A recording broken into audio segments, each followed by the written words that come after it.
Hi, it's Paulette here from Fresh HR Insights again. Today I'm just going to go through with you 3 costly interview mistakes. Fresh HR Insights has been doing a big drive on helping our clients recruiting lately, and interviewing is a very important and fundamental part of this. So what we're going to do is I've written some notes down here. So again, I'm going to be watching my notes. So the mistakes, so there's 3 of them. The first one is relying too heavily on the interview. The next mistake is evaluating a candidate on the wrong facts.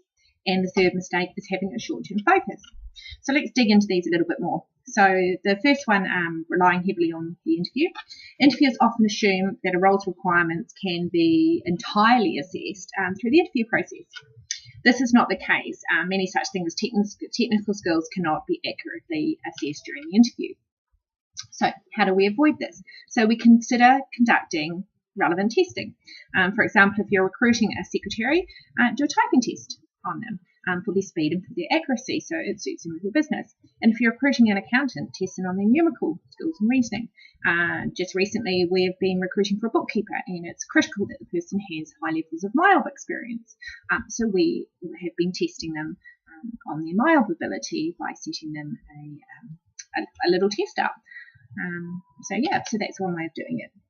Another way of doing it is another mistake is evaluating a candidate on the wrong facts. There are 2 factors that interviewers often evaluate candidates on and shouldn't. So you need to be careful when evaluating a candidate on whether they have the same personality traits or skills as a current employee or yourself. So that's the like me theory. And first impressions. How often do we judge someone in the first 3 seconds? I admit to it. I openly admit to it, and I've been proven wrong many a time. I know someone who looks a very plain person, wouldn't look like they were very educated, but they are the most intelligently educated person I've ever met, and their skills are second to none in their chosen profession, and they do not look like it. And after getting to know that person, I was proven completely wrong, and pleased to say I was as well, because I now utilise their services.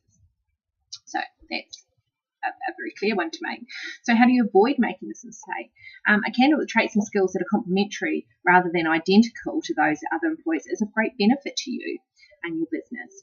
You look at the existing team dynamics and the existing team member skills and personalities, and consider whether there is anything missing. For example, if the team lacks attention to detail, you should consider this an essential requirement of a new hire. While you cannot ignore your gut feeling, when it comes to first impressions, be careful not to read too much into small observations, such as how a candidate initially builds rapport with you. Some candidates are simply better at interviewing, controlling their nerves, so try to reserve your judgment. Okay, and the final mistake is having a short-term focus.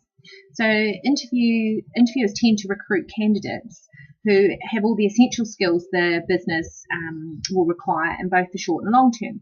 The downside of this is that if the employee is not challenged, they're likely to get bored.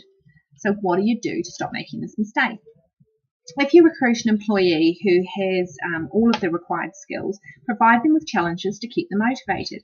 Alternatively, recruit candidates who have the potential to develop into the role. Other mistakes that you can make is conducting too many or too few interviews. Or poor questioning skills. At Fresh HR Insights, we have a 3-stage recruitment process for all our clients, and the first is interview, then first stage interview, then second stage interview. Second stage interview is where we do all our testing. First stage interview, the questions in that are drilled down deeper in stage 2 and even deeper in stage 3, and we also throw some curveball questions in there to check the candidate whether they're able to think on their feet, so throwing in things that they don't expect. It's worked for me in the past, and it's working for my clients as well. So if you need any help in your recruitment, then please do contact Fresh HR Insights. I'm on a 0452 471 960, be it from position descriptions right through to the full recruitment process. So great. So have a good day, and we will hear from you or speak to you soon. Thanks very much. Bye.